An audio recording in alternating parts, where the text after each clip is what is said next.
I traveled from Bauchi to Ghana by road, alone, crossed 3 borders, no network, with 200 strangers. And Ghana changed something in me that I can't fully explain. This is that story. Let me take you back to where it all started. When I got the message that this was a sponsored trip, I won't lie to you, I screamed. Because this was not just any trip. This was my first time traveling this far alone. I've traveled before. I went to Jordan, but that was with a group from Bauchi. We moved together. You know, when you move in a group, you figure things out together. This time, it was just me. And internally, chicken zuchiana. It was a mixed feeling. I was filled with joy, yes, but it was also scary because I had never been to Lagos, and based on the stories where they hear online, I didn't know what to expect. So I packed my things, traveled from Bauchi to Kano by road first. And while I was sitting in that car, I couldn't help but reflect on my journey. How did I get here? 4 years of creating content, 4 years of showing up, and now we are here. I'm not going to lie to you. Tears came to my eyes. Not sad, tears of joy. Because it felt so unreal. I kept thinking, someone should tap me. Is this really happening? I got to Kano, then Chai Binchi, I then rested. My elder brother, God bless him, took me to the airport early the next morning. And by 7 a.m., I was on a flight to Lagos for the very first time in my life. Lagos received me well. My accommodation was beautiful and I ate one jollof rice. I'm telling you, it was one of the best jollof rice I have ever eaten in my life. Kai. But the real journey hadn't even started yet. At 3 a.m., that was when they woke us up. Everyone get ready. Come downstairs. We are moving. That was when I stepped down and saw close to 200 of us. I was wowed. And by some minutes to 6 a.m., we hit the road. 2 hours in, we reached the first border. And that was where things got interesting. 200 people, stamps, protocols, paperwork. We spent almost 3 hours at that border.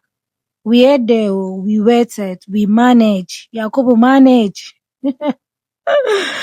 Then we crossed, and that was when it hit me. My network went off completely. No signal, nothing. If you've lived in Nigeria long enough, you understand that panic feeling when you're on the road and you lose connection. You just need to be connected. You don't even know why. You just do. I was confused. I was scared, but I kept my cool. But later, my seatmate connected me to his hotspot. I quickly sent a message to my family. We've been stamped. We are outside Nigeria. We are okay. And I was offline again. So I sat with my thoughts. No phone, no scrolling, just the road. We crossed into Benin Republic, and I want to tell you something about Benin. The greenery, the scenery, the environment. I just knew I would come back to explore the country properly someday. But today was not that day. We kept moving. By the time we reached the Ghana border, it was late at night. More protocols, more waiting, and then finally we crossed into Ghana. It was another journey before we finally got into the town in the morning. My excitement knew no boundary because finally, Naga Ghana. I felt like I was dreaming. Someone should tap me. We made it. Now let me show you what Ghana looks like.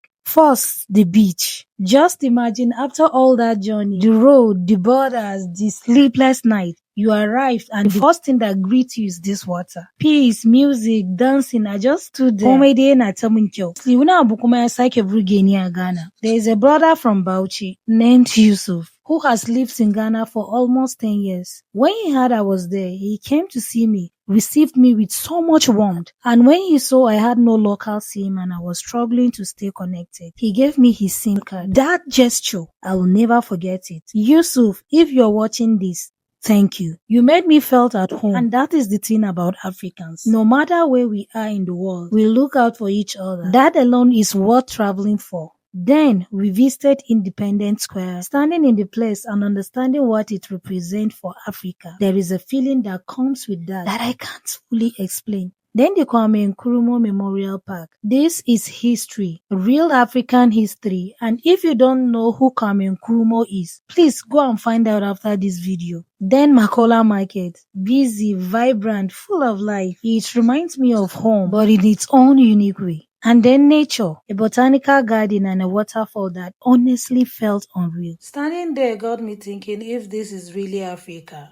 Ghana, our brothers. The trip also had guided tours, so I was never lost or figuring things out alone. Honestly, the whole experience was taken care of. All I had to do was show up and experience it. But here is what I really want to say, and I want you to listen carefully. How many times have you heard someone say, I would rather save and travel to Europe, somewhere different? I've heard it countless times, and honestly, I understand. But while you're saving for those trips, don't ignore Africa. Travel within Africa. Explore it.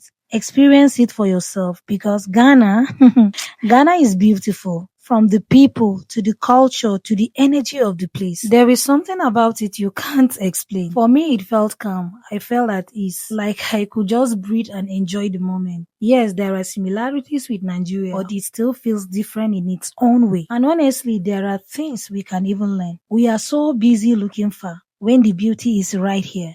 Waiting we dey find far dey our backyard. Kai, Africa is beautiful. Don't wait till everything is perfect. Don't wait till you have enough money. Don't wait till the time is right. Start exploring now.